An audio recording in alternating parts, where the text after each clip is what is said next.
Well, hey guys, in this video today I'm going to show you how I took a $14 Harbor Freight vise and transformed it to this, a hoop roller. I needed to make some hoops in an up-and-coming video here.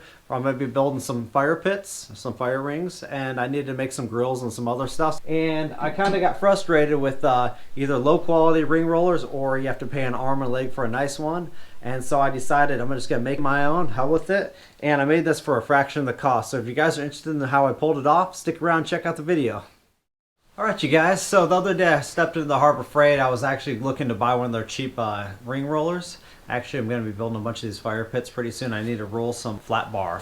And I got in there, they didn't have them in stock. It turns out you can't get a warranty on them, and they got really crappy reviews. So I said, hell with it. For the $80 they cost, I'm not going to take a gamble on it. Got in line, ordered some tubing, ordered some bearings, and I was going to use some of my extra metal I have and make a ring roller out of it. And then I got thinking I could make it from scratch, or I could adapt this drill clamp. So I'm going to try it. It might be more work in the long run than just build it all from scratch, but we'll find out. I think I bought this about a month ago. I was going to adapt it to the front rack of the little quad truck I have. I just wanted a little clamp on there that I can clamp stuff for drilling and grinding if I'm working up at the mill or something like that. I'll probably buy another one for the quad truck. So we're going to cut this apart today and see if we can modify it and make a nice little ring roller out of it. So I just pulled the clamp apart mainly because this unit right here had a lot of play and tilt and stuff, and I'm going to have two rollers mounted down here and one up here, and I don't want this thing kicking up and causing the tolerances to get out of whack. If these things don't stay true to each other, the rings will have kind of a curve and a kind of an angle to them. We're going to either repurpose this and reuse it and modify it, or I'm going to build a new one all out of flat stock. So I'm going to get looking this thing over here and figure out the best plan and bring you guys back in and explain what we're going to do next. So we got some material here. This is some 1/2 inch by 4 inch bar stock. I salvaged that a while back at that fabrication shop. It's going to be cut off just about 2 inches here, but this is going to sit down on this surface. It's going to be a nice wide broad surface to mount the roller to. This is some 3/8. It's roughly about the depth of this machine surface to the back, so I'm going to cut off a slab of that. I got some 1/4 inch plate. Looks like it's going to fit right up and down this machine surface, so we'll cut that off about 2 or 2.5 inches. This is going to go on the front side of the clamp. This is going to get machined down so it fits directly and tightly in this slot right here. And that's going to get stacked on there. And this is some 1/4 inch that's going to get bolted on through the whole thing and snugged up here. And hopefully we can shim this out just so it fits tight but without any slop to it. Alright, so I got this part machined. Took a few passes on the milling machine. It drops in here really nice, snug, but doesn't bind. So we're going to work on the rest of the clamps. Keep in mind, I haven't always had a milling machine. Only had it for going for about a year now or so. If I didn't have a milling machine, I probably would have taken this to a flat sander and just try to sand it up as close as I possibly could where it would drop in but not bind. There's always other ways to make it happen. Got the sandwich of parts mixed in that clamp. Now I'm just going to figure out where I want the main 1/2 inch hole to go through, and we will go from there.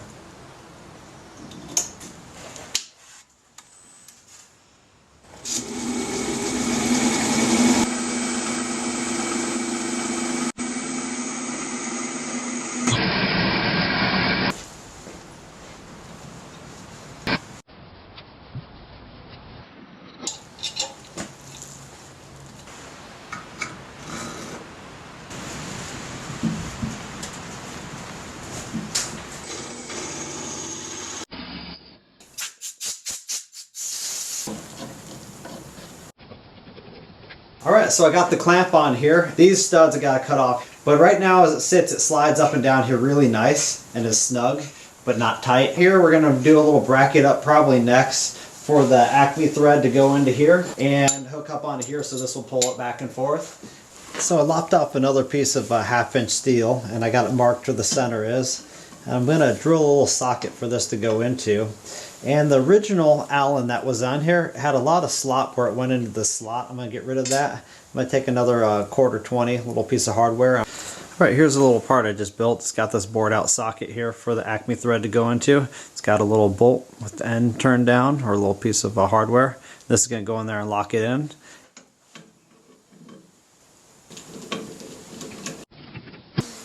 This will all get welded right through here.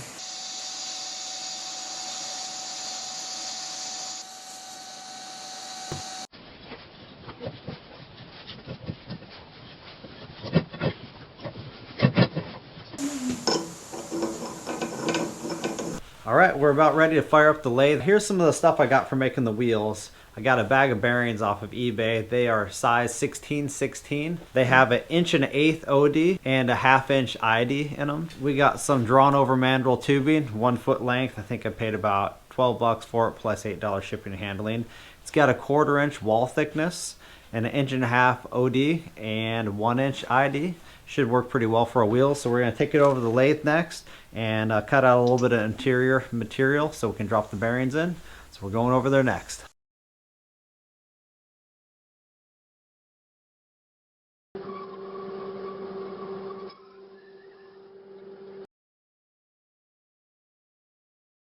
Got that wheel knocked out and it fits my tolerances, is good enough. I didn't need a press fit, I just want to drop the bearings in. They fit snug but not press fit. I left this one sticking a little high because it's going to work as a spacer on this backing plate.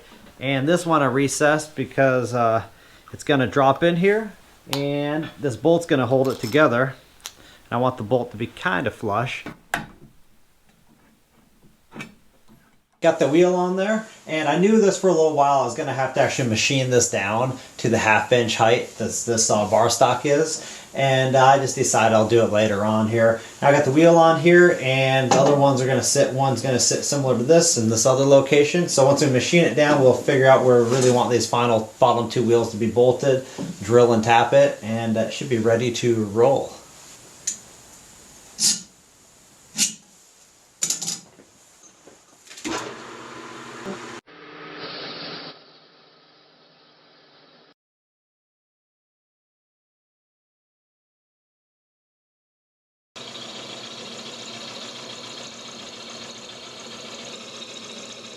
Got these 2 plugs cut here. So I'm really not sure how far apart I should really place these. I think closer, I left a gap about a 1/16 inch, and I think that's probably good. And here's a little piece of aluminum I built by hand. It'll probably be able to make aluminum that small a radius. That's small as I probably ever need. And you know, I'm just winging it here. I don't know. I didn't really find much information on wheel placement on these things. I think it's trial and error, but as you know, I got to drill holes so I get 1 time at it, but I think I'm going to do something like that. As you see, there's a 1/16 inch gap about on each side of it, and I'm going to drill some holes and see how that works.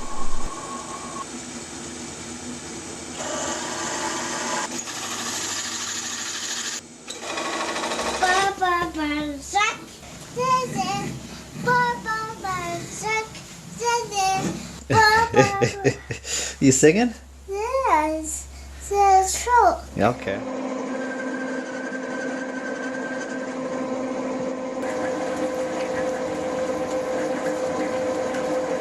So I figured I had to make some of these inner tubes here for this.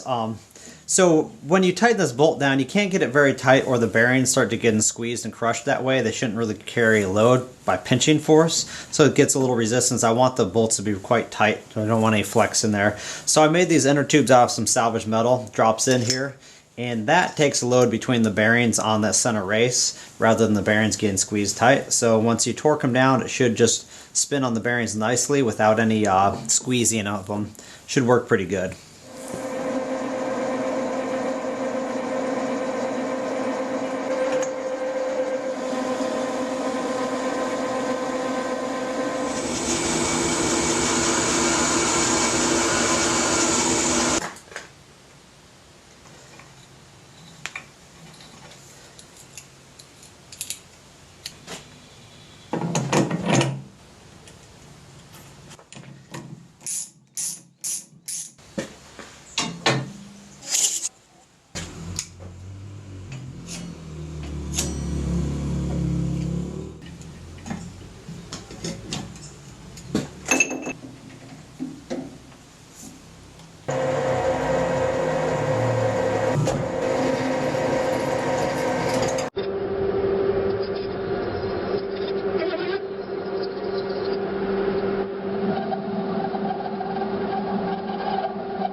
So there's the sport racing handle for the ring roller. Should be pretty good. Nice and lightweight. Alright, got the ProTig 200. I just picked this thing up recently and I'm really digging it. It works really, really well. I'm gonna get welding this handle on now.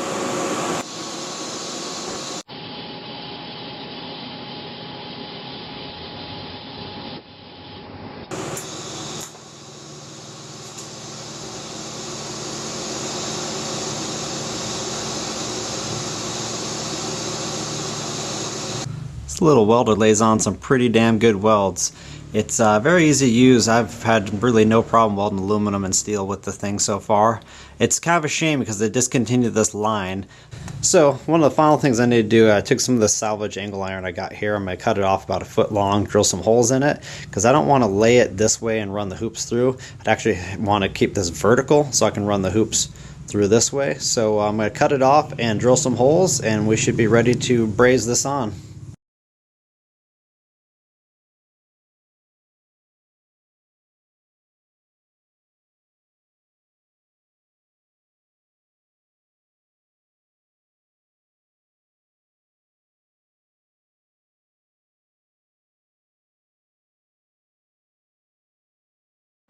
So here's that first hoop I ever rolled with the thing. It worked pretty damn good. This is 3/32 mild steel, 1 inch wide, and I just TIG welded the seam and put it back in the ring roller again and rolled it a nice hoop. Turned out pretty well. Next we're going to try some 1/8 inch thick, 2 inch wide. This is kind of, I could get by with 1.5 inches, but for the fire pits I want to make, I need the bottom ring to be 2 inches ideal. And I need to roll some 1 and 1.5 inch for the grading, but we're gonna see how it does with this stuff next.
So here's the fire rings I'm going to be using. These are old brake drums. My buddy works at a truck repair shop and he gives me these things for free, so I figure it's great salvage material. They weigh maybe 60 some pounds, maybe a little more, but they're all cast iron. And this is my plan. This is going to fit along the side here, and this of course is upside down. It's going to be flipped over, and there's going to be some legs off of it and some type of little ashtray for that. Here's one the right side up. And I'm going to do some type of swing over grill so you can kind of barbecue on it, and maybe like a rod that comes up and holds something for like a kettle, and you can barbecue on it. It should be a nice little small simple little fire ring for a patio. And if you guys are interested in one of these videos when I get them complete, it will be in a little link up here. I'll put a little link to it. Alright, we'll go back inside and talk a little bit more about this hoop roller and wrap up the video. Here's the $14 vise, and here's the ring roller. So anyways, there's a few minor changes I would have probably done to this thing if I did it over again, or some suggestions if you don't have a milling machine. One is this handle is about 1 foot long. Seems like a 2 foot circle is a bit much to swing this thing, so I'll probably shorten it down to about 10 inches. So add plenty of leverage to roll the metal through. So I shorten the handle 2 more inches. Another thing, if you don't have a milling machine like I did, I don't think it was that necessary to mill this lower surface here off. You could have probably just made the ring roller sit on top of that and made this roller a little bit longer. Might add a little more leverage to it, but I don't think it'd be that much of a problem. So again, if you don't have a milling machine, you can get by without that. And another thing, after I built it, my buddy thought that I should have probably brought these lower wheels out a little further to apply a little more leverage to the metal I was rolling. And again, I only wanted to do 1/8 inch up to 2 inches wide, and it handled it just fine. But I could have probably brought the center to centers out to about 1 inch wider. So it's just a suggestion. If you guys are going to build something like this, you might try that out. Alright, if you guys liked the video, please hit like and subscribe. Keep an eye out for one of those fire pit videos in the near future where I'll be using this to build some fire pits. Yeah, alright, until next time, guys, take care. Goodbye.